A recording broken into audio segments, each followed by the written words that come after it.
Muy buenos días, bienvenidos a su programa Contacto Directo, hoy miércoles 17 de febrero del 2021. En breve estará con nosotros Fernando Villavicencio, asambleísta nacional electo, el recuento de votos, la segunda vuelta y el nuevo periodo legislativo. Lenin, buen día, ¿cómo te va?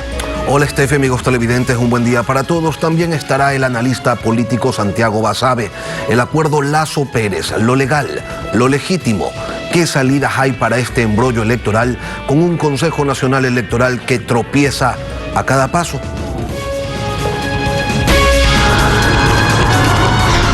La actualidad, los protagonistas, el análisis y la información en Contacto Directo.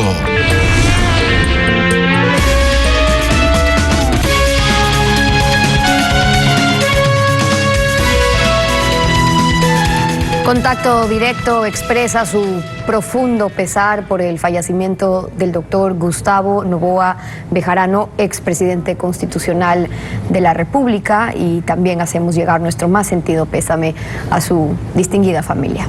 El doctor Noboa era un estimado amigo de esta casa. Escribió su nombre en la historia al poner en práctica la dolarización y dejar las bases legales de su estabilidad, que luego fueron sustituidas.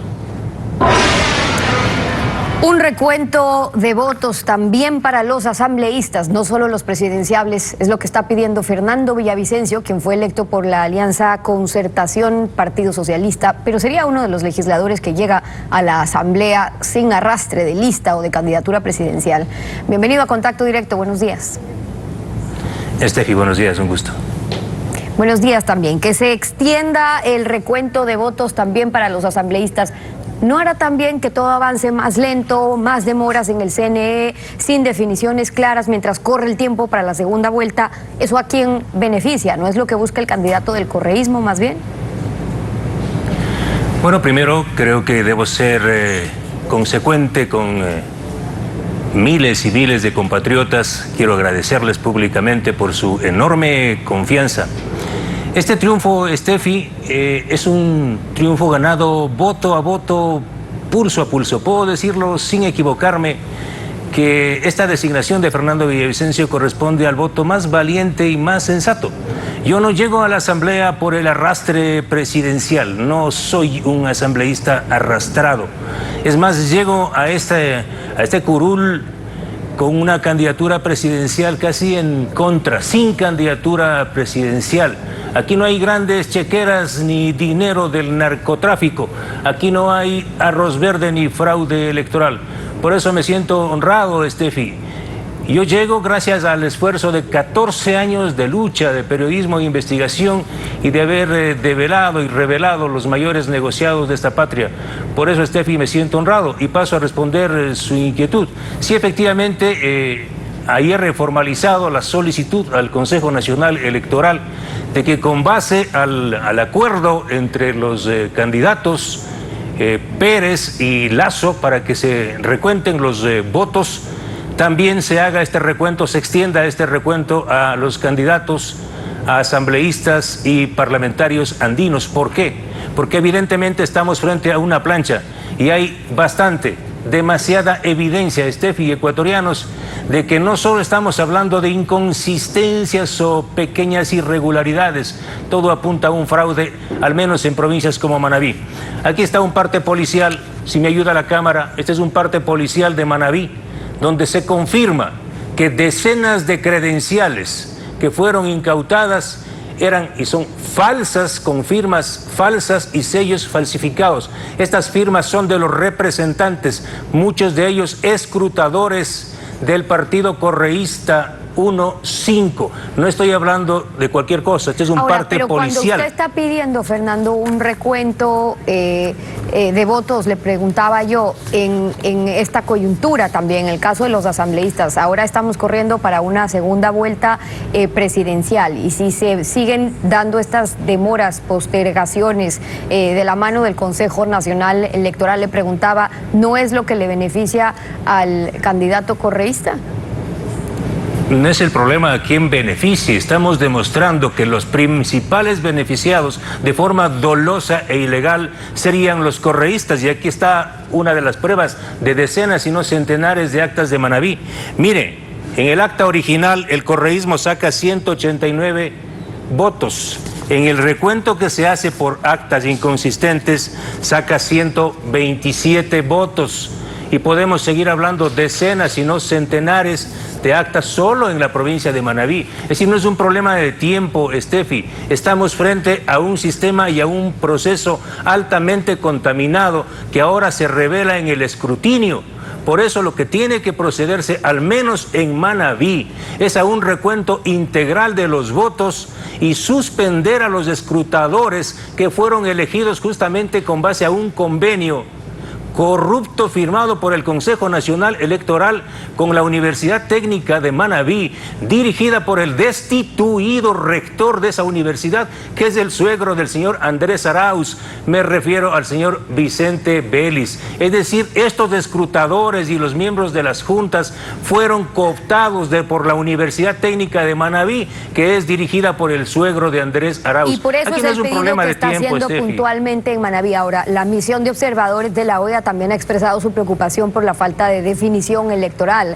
Ahora, más allá del acuerdo que pueda haber entre los candidatos presidenciales, Lasso y Yacu, que en principio se aplaudió, decía, más allá de los pedidos que puedan tener también los candidatos, al CNE lo que le corresponde es garantizar de manera transparente el proceso, el cómputo electoral. No es servicio a la carta de uno u otro candidato, sino de los votantes. Exactamente. Mire, yo quiero alertar y advertir al país que este proceso es uno de los más contaminados en los últimos tiempos electorales. Parece que no aprendimos nada de Arroz Verde. Arroz Verde reveló ante los ojos del país y el mundo que un partido político controló el Consejo Nacional Electoral, utilizó recursos sucios para ganar las elecciones. Y lo que estamos viviendo y hemos vivido en este proceso, Steffi y ecuatorianos, es una réplica vergonzosa de este modelo podrido. Por eso yo advierto y alerto que en mayo, apenas nos posesionemos, iniciaré un juicio político para destituir a los miembros del Consejo Nacional Electoral y del contencioso electoral. Mire, este proceso empieza, Steffi, cuando los organismos electorales desacatan un informe de la Contraloría General del Estado que pidió dejar fuera al menos a cuatro partidos políticos que no cumplían con la norma, que habían presentado firmas falsas. Y uno de esos partidos es el que auspicia al candidato del prófugo, me refiero a Andrés Arauz. Es decir, estamos en un proceso donde han participado auténticas escuelas de formación de delincuentes, que son estos partidos políticos. Luego se acepta la inscripción del señor Arauz con una cédula falsa. Posteriormente se presenta como binomio a un sentenciado prófugo de la justicia. Se permite que en medio del debate presidencial se difunda un spot donde aparece un delincuente prófugo haciendo campaña por Andrés Arauz. Luego se cambia el valor del voto por el precio, se permite que le regalen a la gente $1,000 de forma tramposa. Se convierte a los centros de campaña en centros médicos para atender pruebas COVID y se permite una campaña millonaria sin control por parte del correísmo y otras tiendas partidistas. Por eso es que decir, estamos reeditando. Está proponiendo usted, en cambio, primero dice, en los primeros días hay que sacar ese Consejo Nacional Electoral. Su propuesta también para llegar a la Asamblea ha sido u ofreció fiscalizar como no se ha fiscalizado a quienes le han venido robando al pueblo ecuatoriano, y también ha dicho que va a liderar una campaña internacional por la extradición de Rafael Correa. Ahora, al candidato Arauz, cuando le preguntamos aquí en Contacto Directo sobre el proceso que se siguió en contra del expresidente, nos dijo lo siguiente. No se han agotado las instancias porque en el ámbito penal hay dos recursos adicionales, que son el recurso de revisión, el recurso de fraude procesal, si es que lo decide otro juez, y esos pues están ahí vigentes, ¿no? Se podrán aplicar más adelante si así lo desean las personas involucradas.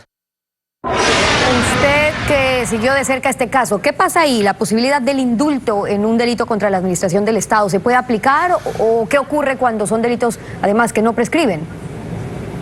Es imposible, la oferta de Andrés Arauz no tiene cabida en el plano legal, ni la Asamblea ni el Ejecutivo pueden dar amnistía ni indultar porque estamos frente a un delito de cohecho y otros de peculado. Estamos hablando de un sentenciado prófugo que tiene más de 30 indagaciones previas por delitos de robo de fondos públicos, testaferrismo, asesinato y otros. Es decir, no estamos hablando de cualquier cosa, pero mire usted lo que dice el señor Arauz. Él confirma que el primer punto de su programa de gobierno es liberar al capo de la banda y abrir las cárceles para que salgan los pocos delincuentes de cuello blanco que gracias al trabajo del periodismo de investigación y de una fiscal valiente están presos. Pero yo quiero decirles que hay 3 derrotas grandes para el correísmo. Una derrota que nadie se ha dado cuenta es la designación de un juez valiente e independiente como Iván Saquicela como presidente de la Corte Nacional de Justicia. Así es que aquel proceso de que quieren revisar nomás la sentencia no creo que le va a ser fácil. La segunda gran derrota del correísmo es no haber ganado en primera vuelta como ofrecieron. Y sin duda la tercera gran derrota del correísmo es que Fernando Villavicencio esté en la Asamblea. Yo voy a liderar una campaña internacional en todos los parlamentos del mundo o donde alcance para explicar a los parlamentarios y a los países cuál fue el contenido de este gobierno. Me refiero al gobierno de Correa. Aquí no estamos hablando de ninguna persecución política ni judicial. Estamos hablando de gravísimos delitos, peculado, cohecho, enriquecimiento ilícito. 60-70 mil millones de dólares fue perjudicado este país. Yo me encargaré de viajar. Una cosa investigar, luego que se conozca lo que ha ocurrido internacionalmente, pero propone crear una comisión de fiscalización ciudadana, ha dicho, paralela, con investigadores propios. Eso de entrada es ya aceptar o decir que la nueva Asamblea poco podría hacer para investigar, para fiscalizar, como para que sea necesaria, digo, una comisión paralela. Ellos no tendrían inmunidad, me refiero a quienes puedan integrar lo que usted propone, no tendrían inmunidad como lo tienen los asambleístas, pero claro, usted sin inmunidad ha denunciado más de lo que han hecho los legisladores en los últimos 10 años. ¿Cómo funcionaría esa comisión? Mire, yo no tengo confianza en esta asamblea, que es una asamblea corrupta, si no se cambia de fondo. Por ello he levantado la propuesta de avanzar a un sistema bicameral y aquí públicamente planteo a los candidatos finalistas, obviamente a los que van a ganar. El correísmo jamás levantar una consulta popular en los primeros 100 días y consultarle al país, entre otros temas económicos, demoler este Consejo de Participación Ciudadana, que es un infiernillo para los dictadores, y segundo, crear un sistema, un parlamento bicameral que le permita cambiar a este país. Sin un buen parlamento no va a haber cambio, Steffi, es decir, podemos cambiar de huéspedes, pero estos huéspedes, usted ve, son una gran parte familiares de los prófugos, otros son viejos asambleístas de la partidocracia, hay gente que llegó ahí que no sabe qué hace, que llegó por la plancha.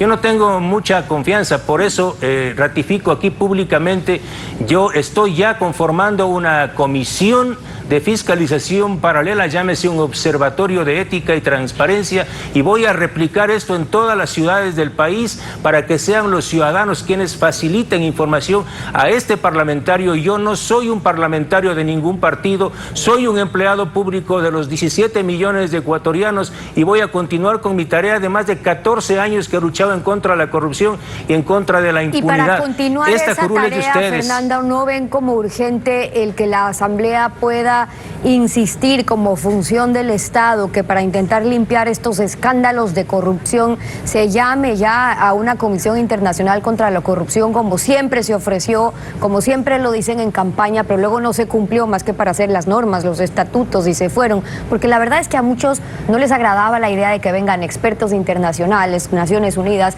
a investigar, ya sea porque todos quieren llevarse el título de investigador y de héroe, que nosotros siempre lo podemos hacer mejor, o porque simplemente no quieren que se investigue. ¿Ese no debería ser uno de los primeros acuerdos en la nueva Asamblea? Correcto, Steffi, pero aquí hay ecuatorianos, hombres y mujeres valientes, profesionales, Nosotros tenemos que liderar este proceso y que venga una comisión internacional de altísimo nivel de Naciones Unidas para que sean los garantes de este proceso, para que vean que hay independencia y transparencia. La clave, Steffi, en estos tiempos que se vienen nuevos es la lucha contra la corrupción. Lo único que quiere el correísmo no es interesarse por la gravísima situación del país, es generar un manto de impunidad, abrir las puertas de las cárceles, permitir que venga Rafael Correa, y eso es lo que no puede permitir este país. Ha anunciado usted que no va a responder a ningún partido político, que su alianza con César Montúfar entonces no le sirvió. Usted entra solo entonces, pero para legislar va a necesitar de acuerdos, de pactos con las diferentes bancadas que no tienen mayoría por sí solas. Y ya vimos lo que puede pasar con los asambleístas provinciales, que no piden ministerios, pero luego cobran sus votos con cargos, con contratos en sus provincias. ¿Qué propone usted para romper con esas prácticas y transparentar los acuerdos o las alianzas en esa asamblea? Este símbolo nacional, esta derrota del correísmo, ellos sacan menos del 30%, con fraude llegan al 30%. Es decir, hay una gran mayoría, más del 70% de ecuatorianos y ecuatorianas que le dicen no a un gobierno autoritario, que le dicen sí a defender la dolarización. Aquí lo que está en juego, Steffi, es que nunca más persigan a los periodistas, que nunca más asesinen personas.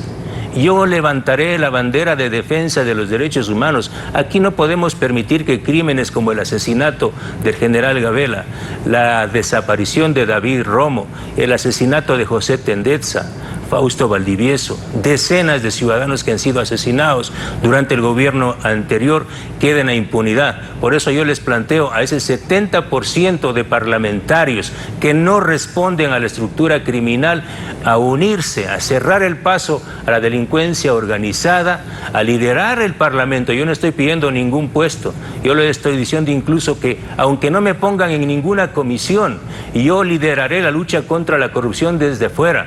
Y que sirva para algo la inmunidad parlamentaria. Yo, Fernando Villavicencio, firmaré con mi pulso, con mi propia mano, la derecha, sí, todas las denuncias ante la Fiscalía General del Estado y todas las acusaciones que tenga que hacer en nombre de los ciudadanos, así como investigaré más de 30 años de silencio de los gobiernos locales, porque la corrupción que se inició en el Correato, en Carondelet, se replicó en todos los gobiernos locales. Este es el momento, Steffi y ecuatorianas, de unirnos el 70%. Yo le pido a Yacu Pérez y a Guillermo Lasso, pensemos en el país, tenemos la posibilidad de oro de cambiar, de buscar la paz, no más un gobierno autoritario, no más corrupción. Para hablar de eso, y por cierto, gracias a Fernando Villavicencio, asambleísta electo, gracias por venir a Contacto Directo. Gracias, Steffi. Decía, para hablar de eso nos vamos a ir a una pausa y al regresar, esa segunda vuelta aún no definida por el Consejo Nacional Electoral, ¿qué pasa con el acuerdo Lasso-Pérez? ¿Qué salida hay para el conflicto electoral?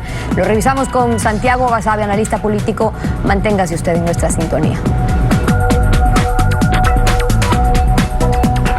El país se encuentra ante una situación inédita en donde parecería que los linderos de la política que se encuentran definidos por las leyes han sido superados por los relatos y por esos imaginarios que se van construyendo desde distintas instancias sin que tengan realmente un asidero firme, pero que sin embargo construyen estructuras de pensamiento que corren paralelamente a la realidad y que incluso pueden llegar a sobreponerse, hasta confundirse, hasta valer más que lo verdadero. Hoy nos acompaña el analista político Santiago Basabe para analizar qué es lo que está ocurriendo en el Ecuador, que 10 días después de las elecciones aún no tiene claro quién acompaña al candidato Andrés Arauz a la segunda vuelta. Santiago, buenos días, bienvenido a Contacto Directo. Lenin, buenos días a la teleaudiencia, un placer estar acá.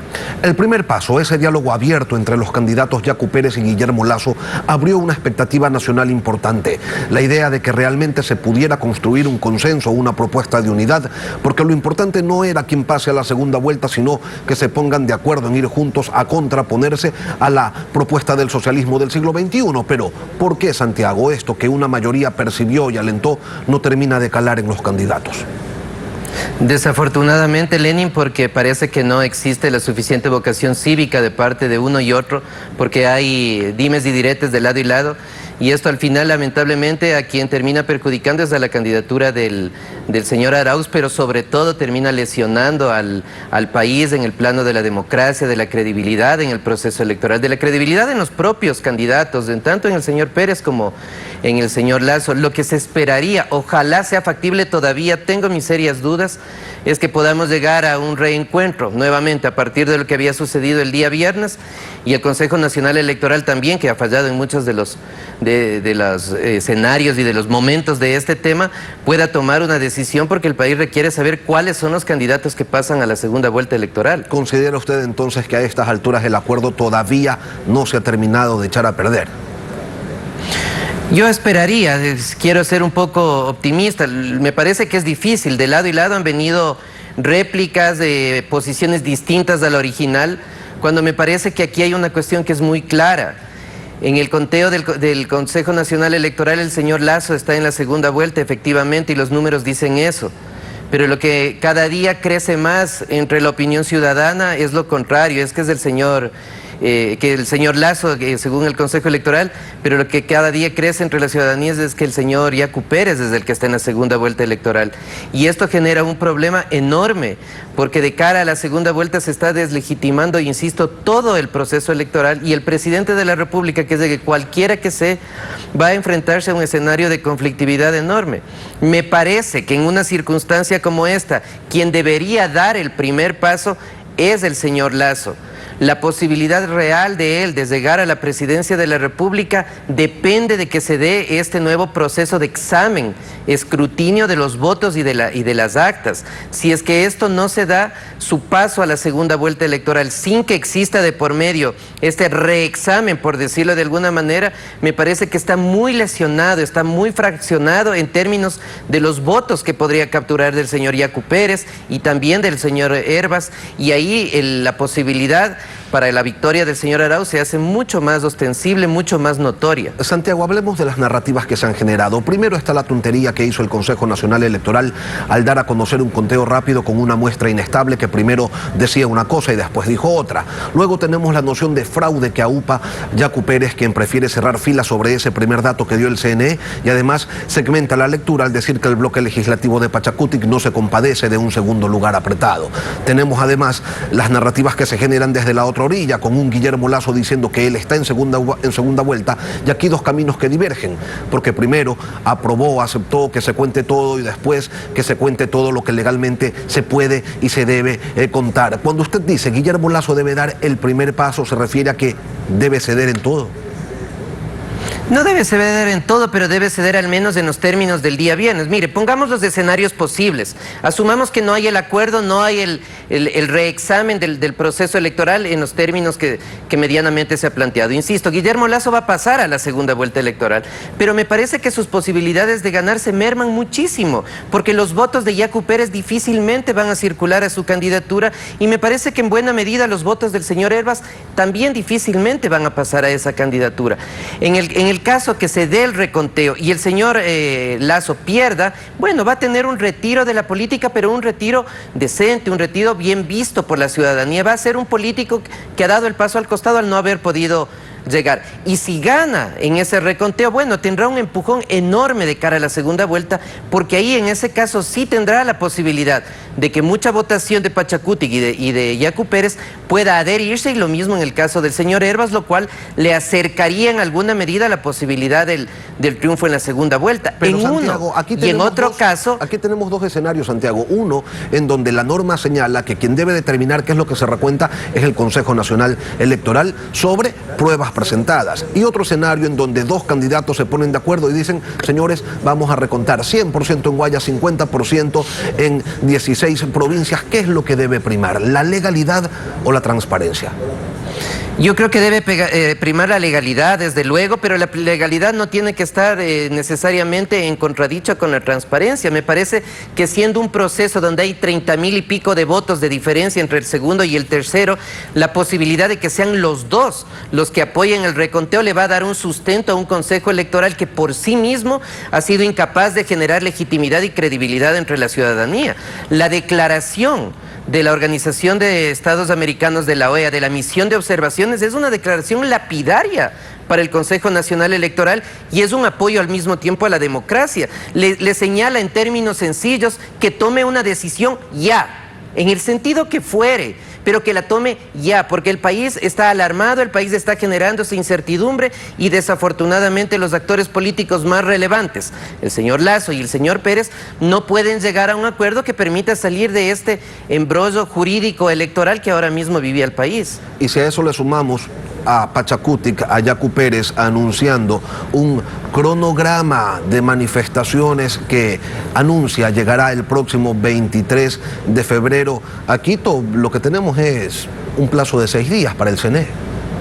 Absolutamente, absolutamente. Y esas movilizaciones de la población indígena que son justificables porque se sienten que han sido defraudados y que han sido esquilmados sus votos en las urnas, me parece que es legítima, como lo haría cualquier sector social. Me parece que van a ir en una espiral hacia arriba si es que no se toma una decisión específica, porque también podría ser que los partidarios del señor Lasso hagan un reclamo similar, también con legítima derecho y también con legítimas razones. Entonces yo creo que el Consejo Nacional Electoral, por un lado, debe tomar una decisión que debía tomar en el día de ayer y que no lo hizo, y al mismo tiempo, ojalá, por la salud de la democracia y por sus propios intereses electorales, me parece, se retome este acuerdo entre el señor Lasso y el señor Pérez. Como he dicho, si es que no hay un acuerdo y no hay un reexamen del proceso electoral, me parece que las posibilidades del señor Lasso de ganar en segunda vuelta se diezman de forma muy considerable.